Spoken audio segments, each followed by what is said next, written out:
We're in conversation with Akshay Joshi, who heads the Center for Cybersecurity at the World Economic Forum. Akshay, thank you very much for talking to Money Control. You know, you recently released a cybersecurity outlook report for 2025. So, how are large organizations addressing these supply chain interdependencies, which 54% identify as the greatest barrier to achieving cyber resilience?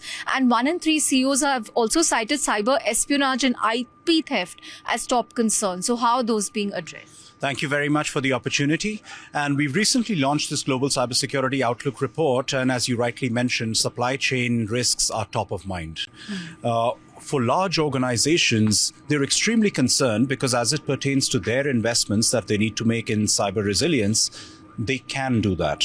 However, an average organization works with roughly about 1,600 odd other suppliers. And therefore, when you look at a large digital estate, the vulnerabilities can propagate if there is an incident in one of those providers as well. So what you need to do is you need to really build the cyber resilience of the ecosystem as a whole. But then when you look at inequities in cyber, the large organizations have the resources, whereas some of the small ones don't. There's a lot of work that needs to be done to make sure that the ecosystem as a whole is conforming to resilience. Take the example of a niche manufacturer of an equipment that is part of a larger critical infrastructure, right? If the cybersecurity of that small device is not good and it gets compromised, it can eventually lead to disruption overall, right? So I think there is a lot that needs to be done. There need to be collective approaches. Certification schemes can be useful, but at the same time, I think a lot of organizations resort to vendor management practices where they go through detailed questionnaires, which is obviously time consuming. So there is room for a lot of collaboration over there to see how can we look at trusted vendors, how can we make sure that we make this process rather seamless.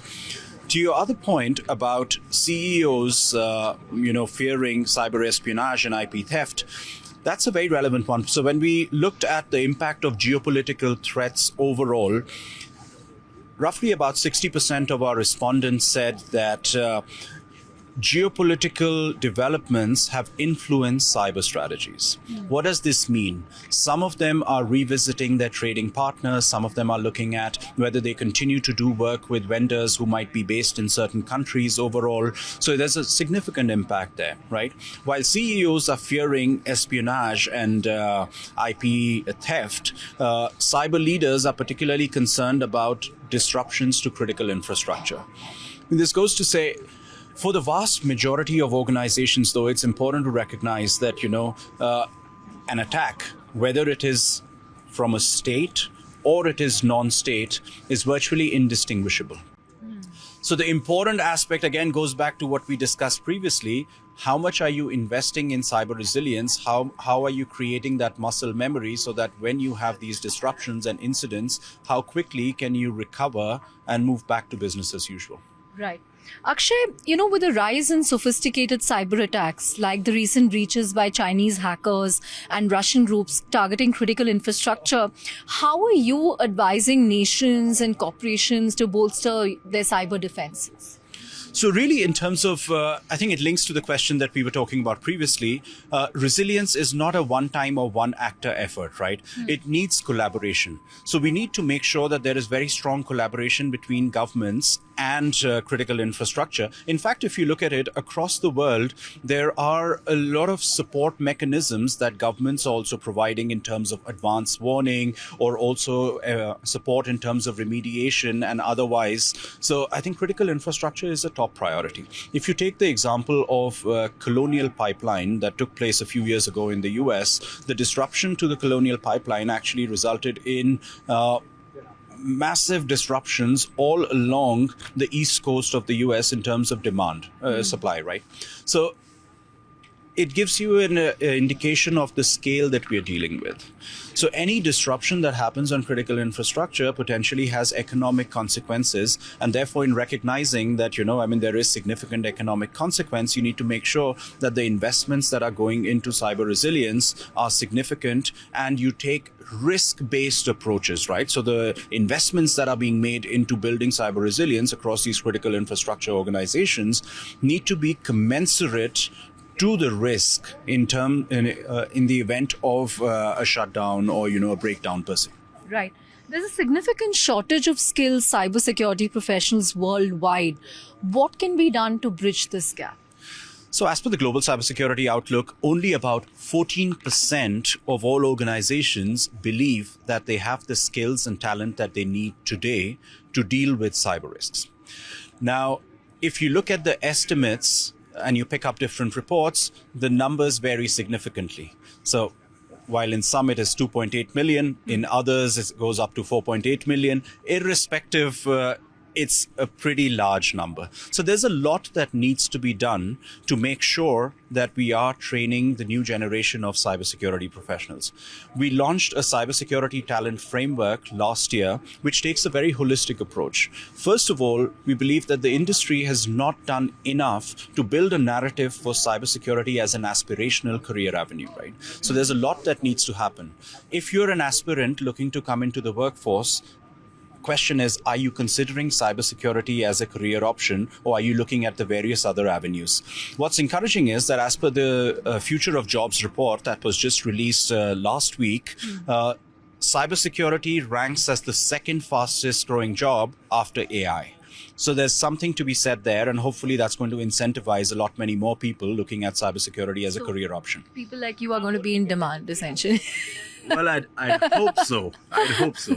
Yes. Right. There's also been a rise, Akshay, in AI-powered cyber attacks, right? Such as in phishing and ransomware.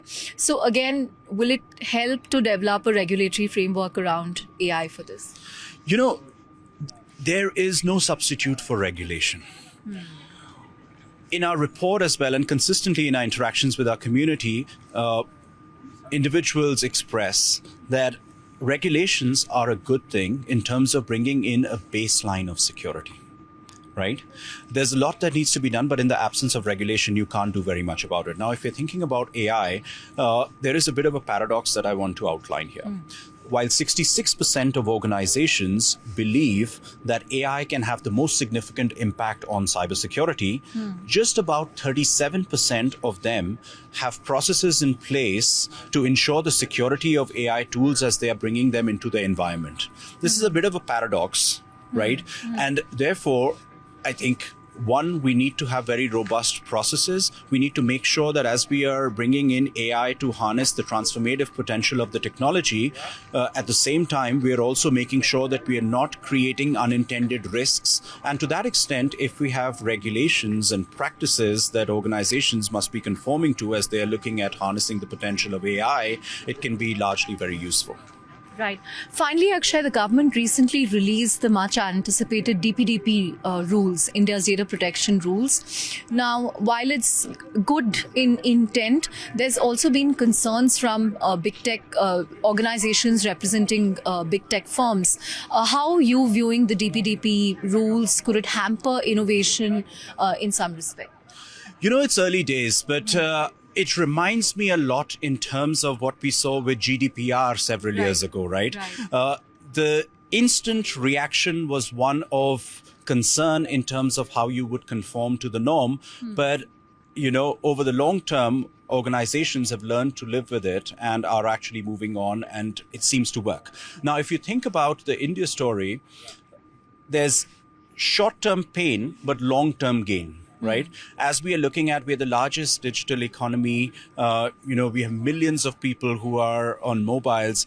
There is the role for education in terms of how you must engage. But then, there is also the propensity for privacy to be compromised as a consequence because people just don't understand what are the things that they are signing up for.